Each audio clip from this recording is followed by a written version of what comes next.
নিশে এতিয়া ৰঙালীৰ উষা শদিয়াৰ পৰা ধুবুৰীলৈ এতিয়া ৰঙীন হৈ পৰিছে সমগ্ৰ ৰাজ্য ঢোলৰ গুমগুমনি পেপাৰ টিহিটি টিহিটি মাতে ৰজন জনাই গৈছে ঠিক সেই সময়তে আমি বৰ্তমান আপোনালোকক গুৱাহাটীৰ কিছু দৃশ্য দেখুৱাব বিচাৰিছোঁ গুৱাহাটীৰ ঠায়ে ঠায়ে বিহু প্ৰতিযোগিতা ইতিমধ্যে আৰম্ভ হৈছে আৰু ঠিক তেনেধৰণে এই বিহু প্ৰতিযোগিতাসমূহত কণমানি সকলকো বিহু নচা পৰিলক্ষিত হৈছে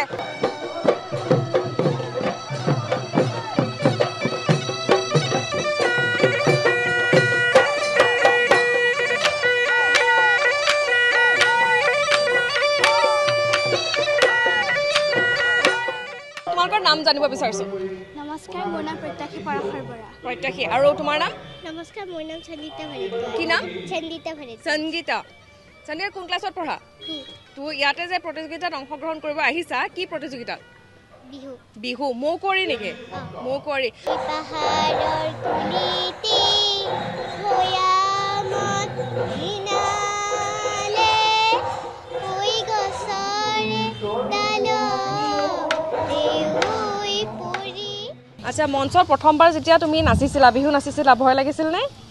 ভয় লাগিছিল কিন্তু তাৰপিছত মায়ে ক'লে কি একো নহয় প্ৰথম প্ৰতিযোগিতা যিহেতু বেয়া হ'লে হ'ব আৰু এইটো মানে ট্ৰায়েল প্ৰতিযোগিতা কিন্তু মই তাতে ছেকেণ্ড প্ৰাইজ এটা পাইছিলোঁ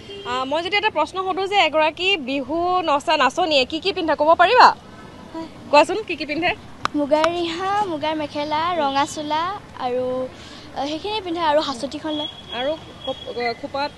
কপৌ ফুল লগাই তগৰ ফুল লগাই নাহৰ ফুল লগাই আৰু এবিধ দেখিছোঁ গগনা হয় আৰু হাতত কি পিন্ধে হাতত মুঠি খাৰু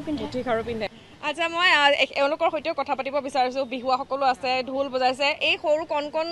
ভণ্টিসকলৰ লগত কৰিবলৈ কেনেকুৱা লাগে বহুতেই ভাল লাগিছে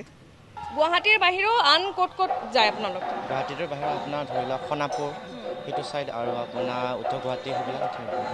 এজনী কণমানিয়ে যেতিয়া নাচে ধৰক কেতিয়াবা হয়তো এনেকুৱা হ'ব পাৰে হঠাৎ তাই তাল কাটিব পাৰে বা পাহৰি যাব পাৰে যোজনা এটা পাহৰি যাব পাৰে সেই মুহূৰ্তত কেনেধৰণে আপোনালোকে ছাপৰ্ট দিয়ে আমি আচলতে সেইটো সময়ত আমি এইটো পাহৰি গ'লেও আমি এইটোখিনি লৈ যাব লাগে আমি সেইখিনি আমাৰ দায়িত্ব যিহেতু পাহৰিব পাৰে সৰু সৰু ছোৱালী নিশ্চয় আৰু এগৰাকী আছে আপোনাৰ পৰা জানিব বিচাৰিছোঁ কেতিয়াবা হয়তো সিহঁতে ধৰক ভালদৰে পাৰফৰ্ম কৰিব নোৱাৰিব পাৰে তেতিয়া হয়তো সিহঁতৰ মন দুখ লাগে কি কৰে তেতিয়া সিহঁতক বুজাওঁ আমি যে এবাৰ বেয়া হৈছে নেক্সটবাৰ ভাল কৰিবলৈ চেষ্টা কৰিব মোৰ আৰু মোৰ দলটিৰ তৰফৰ পৰা আপোনালোকলৈ ৰঙালী বিহুৰ শুভেচ্ছা তোমালৈ বিহুৰ শুভেচ্ছা থাকিল থেংক ইউ গতিকে আৰু